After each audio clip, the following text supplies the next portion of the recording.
Oh shit, what time is it?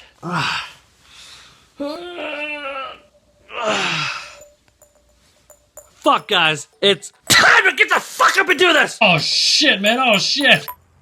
Alright, what's up guys? Let me give you the 411. Super late start to the day. I'm not too happy about that. But right now, I'm gonna go pick up my friend. We're gonna go eat, get some work done. I have not eaten all morning. And then let me just tell these people, I'm so hungry! Yeah, so I'm really hungry right now. I am just gonna go beast at this restaurant. And of course, I'll be taking you guys along with me. So come on, dig him out. And then after that, we got a job to do. It's like a dance rehearsal type of thing. And then after that, we got a gig. So yeah, that's the plan for today.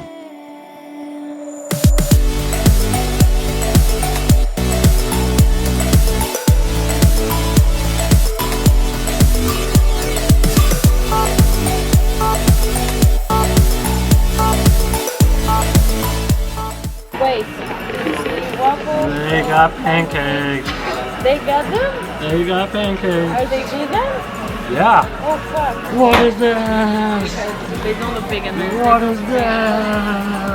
And they're huge. have half of these. They're humongous. Okay. What is going on? Okay. It's so crazy good. Look how thick. Look how fat. Look how juicy.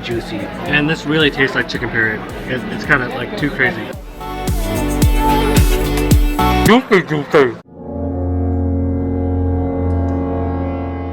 So good, so good.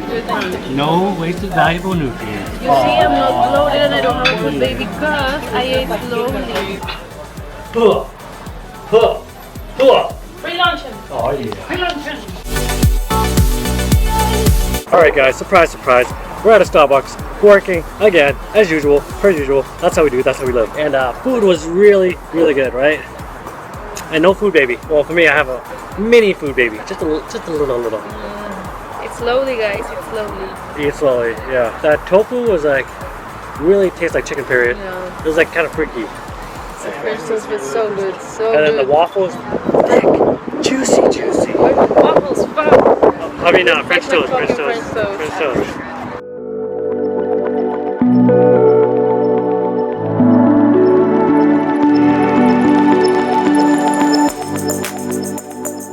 Alright guys, we are at Whole Foods now trying to find something healthy to eat. Something not too fatty. Because we are quite the fatty boombaladdies, but I'm trying to control that right now.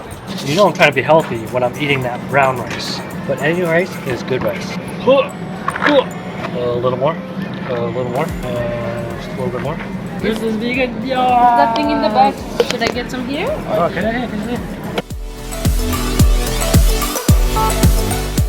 Alright, let me see what you got. You got some tofu, you got some veggies in there. I got some tofu, I got some char masala, sweet potato mash, some veggies, and all kinds of brown rice underneath. And we got this chocolate for a little treat, just a little bit of treat, just a little bit afterwards.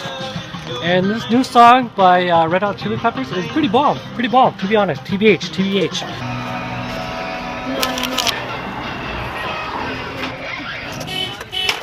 No wasted valuable nutrients. You guys know how we do. You know how we live. Make sure you recycle. Don't be a jerk.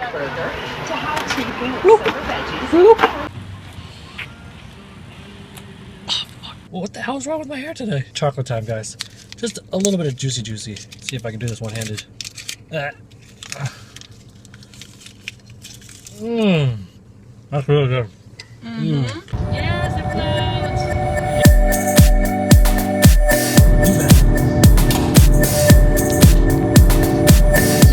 Keep left.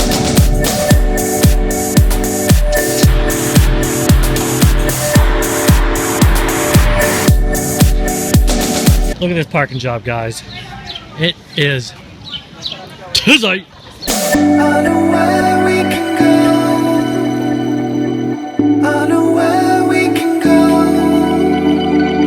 And it's all you and me. We'll kiss the sky goodnight. Just go away with me, darling. We'll get real lost. We'll get real lost again. Just go away with me, darling. We'll get real. Get in there. Nice. Oh fuck, it's Carb up. fuck. That's steamy. ¿Tiene pez? This is juicy. No, No. ¿Es vegetariano? it's vegana. Yeah. Completely vegan as fuck. Vegan AF. It really is. Oh, we're with them. Yeah, we know exactly what we want. Yeah. You guys made it. Alright, which one are we getting? What are we getting? Chocolate? Are we getting another one? We're getting that thing, right? No. No, it's okay. No. We need to share the fatness. Look how juicy this is. They all look good to me. Look how thick and juicy this is. Is one enough? Or should I get another one? It'll be enough. That's pretty big. That's chunky. That's juicy, juicy. Okay, good. Yeah. Let me get it this time. You guys got enough. Thick, juicy, juicy. Yes. This is going straight to the culo. Straight to the culo. To the carnitas. Yeah, carnitas. Alright guys, two carnitas. Carnita. Yeah. Culo. Alright, culo. Oh yeah. Are we seriously videoing? I don't want to be in this. Better? Huh? It's vegan. It's all vegan. It's vegan AF. And gluten free. So good. So good, right? That's what I'm talking about. No parece vegan. No parece vegan. Look at my parking job. I had to get there real quick. That's how we do. That's how we live. Right, guys? Right? Right, guys? Right? 11-11. That's what we do. Come get lost with me. Alright, guys. Just a quick update. I'm finally back home. On the way home, I stopped by my brother's, and look who's staying with me now. Dad? Ayos. Dad! Ayos. Oh, look at that face. So yeah, my brother has 2 rabbits, and he's going on vacation, so I am in charge of taking care of these little cutie patooties. They're so cute, I can't take it! Alright guys, so today I didn't do much vlogging, but hopefully I showed you guys some pretty interesting food. We had some good eats today. So since I have these guys here, maybe I can talk about how I got my bunnies and what I think about owning pets as a vegan. So let me do some explaining. Let me give you guys the story of how I came to possession of my rabbits. Alright, so one day I had a rehearsal with a dancer, and this dancer happens to live next to a river, and there's like a park and everything. So I figured, okay, I'm gonna go rehearse, and my girlfriend who was with me at the time, she can go to the river and take some pictures. So I went to the dancer's house. As soon as I got there, I got a phone call from my girlfriend saying, you really need to come over here quick. So I was like, oh shit, what is this? So I ran over to where she was, which wasn't very far away. And as soon as I approached, the first thing I saw was a crate, okay, just a single crate, like average size, maybe this big, just sitting in the middle of the park. And near the crate was one rabbit that was already dead. Couldn't really tell how he died, but he was already dead. And around him were 4 other rabbits. It was also raining that day, and these rabbits were not that smart. They couldn't find shelter for themselves, they couldn't protect themselves. They're just sitting out there, out in the open rain. And we knew these weren't wild rabbits, obviously. One had already died, and the others were just sitting there, sitting out in the open in the rain, and open to all kinds of predators and shit like that. So we're like, okay, we need to catch them and like do something about this. So we caught one of them really easily. He had a broken foot, and he was just sitting there, and he was actually pretty friendly. He didn't really try to run away from us too much. There was another one that we picked up, took a little bit more effort, and then there was one other one that we got that took a lot more effort. He was much smaller, and he was much more nimble and hard to chase and get. But for being rabbits, they were pretty easy to catch. You know, it's really hard to catch wild rabbits by hand. But these guys, some of them were a little bit troublesome to catch, but relatively they were pretty easy to catch. And then there was one more rabbit, which we did not catch. Later on, we found out that animal control caught her, and then so we picked her up the next day. But so here we are with 4 rabbits, and I bring them home because we don't know where to take them, right? So I bring them home for the night, and as soon as they got in the car, they were like really cute and cuddly with each other. They were cuddly with us, but they were all infected with mites. They had patches of hair missing. They have scabs here and there everywhere. One of them already had a broken foot. So they stayed with us for the night. The next day, we decided to take them to various shelters to see who would take them. And every single place that we brought them said, if you give them to us, we will kill them because we do not have the space for any more rabbits. Our shelter is already filled to the max capacity with rabbits. So if you give them to us, we would have to euthanize them. Plus, they have mites, so that makes it even less desirable for them to take. So we had no choice at that point but just to keep them at our tiny apartment. For the following week, it was absolute hell taking care of these rabbits because we had no idea what we were doing. They're all cute and cuddly and shit, but when we brought them home, we found out quickly that they can be rather territorial and they can be rather pretty damn aggressive towards each other when one goes on the other one's turf. I didn't have the proper caging for them. I didn't have the proper bedding and everything. So they were literally shitting and pissing and marking their territories all over the place.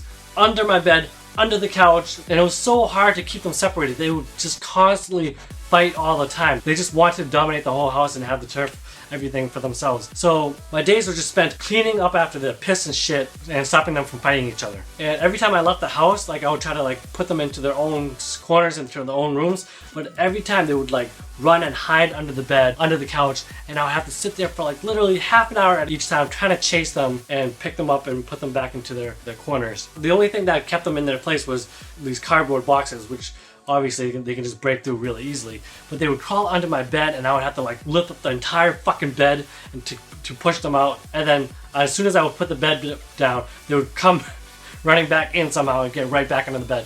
Same thing with the couch. It was so freaking stressful. Like literally, this was probably the most stressful, one of the most stressful times of my life. I've never been, I don't recall being so freaking stressed. Like I usually don't cry very easily, but I came very close to having a fucking breakdown. But then soon afterwards, we found out about these people called the House Rabbit Network, who through them you would foster abandoned rabbits, and they would pay for medical expenses, they would pay to get them neutered, they would give you cages, give you some money for food and hay and stuff like that. So that's what we did, and that's when things got a lot much easier, because then they would have their cages and everyone was separated. We had food for them, we got them neutered and spayed, so they weren't humping each other constantly. So they would hump and try to have sex with each other like constantly and shit and piss all over the house. It was fucking absolutely insane. I had no idea what to do with rabbits. We had no idea what to do with these rabbits, and here we are with 4 of them just dominating the house, doing whatever the hell they want. It was absolute hell. Oh, look at that face. So yeah, we fostered 4 of them for a while. There was 3 boys and 1 girl, okay? Eventually 2 of them got fostered, 2 of the boys got fostered, and then we decided to keep them girl and the boy because they had bonded to each other, so we kept those 2, and those are the 2 fat asses that you see on my channel all the time. And yeah, everyone's doing pretty well now. Everyone's pretty happy, and we're happy. We're really glad that they're in our lives now. We were not prepared to have rabbits. We had no intentions of getting rabbits, but we are so glad that we have them now. They're just absolutely adorable, and they just really put a smile on my face every time I look at them, and they have a lot of character and personality. But yeah, that's our story of how we got the rabbits. What do I think about owning pets as a vegan? Well, first of all, if you own pets to just exploit them, for some people, like they say, oh, we have some pet chickens and we love them and we take care of them, but you know, the only reason why we have them is because we want their fucking chicken periods. That's exploitation. You're coming into that relationship already like with intentions of exploiting them. So that's weird. That's the same thing as like, oh, I'm gonna only get a dog so I can only drink its milk. Like, you know, it's not, you're not looking for companionship. You're looking to exploit them for products, for food products. Like I mentioned earlier, there are so many abandoned rabbits. People just think that you can just leave rabbits in the wild and they'll be okay. No, these are domestic rabbits. They cannot survive on their own. They're not like street smart or whatever you want to call it. So yeah, there's a lot of animals that need a home. And there's absolutely no need to buy animals. Adopt, don't shop, is what they say, right? Whoa, whoa, whoa, whoa, whoa. And a lot of times people just, what are you doing, man? A lot of times people just get pets just because they think they're cute or something, but then they get bored of them. Especially, they do that a lot for kids. Especially during Easter time, like a lot of people buy their kids bunnies for Easter, thinking, oh, it's nice and cute. But then the kids get bored after the kids get bored with them after like a few months, and then nobody takes care of them, and then they get abandoned, and you know they don't get love, and they don't get enough exercise, good proper nutrition. They don't get enough stimulation, enough space to play. You know, don't get pets unless you're really ready to invest time and money into them. Having just said that, I think I'm gonna go give these guys some attention now. So I'll be taking care of these guys for a couple of weeks, and they're just so freaking cute. So cute. Okay, I gotta go take care of them. Alright guys, that's it for this video. Thanks for watching. I'll talk to you guys next time. And in the meantime, stay fresh, fam. And adopt, don't shop. Cute are they? Ooh. And you. Look at that face. Let me see that face of yours.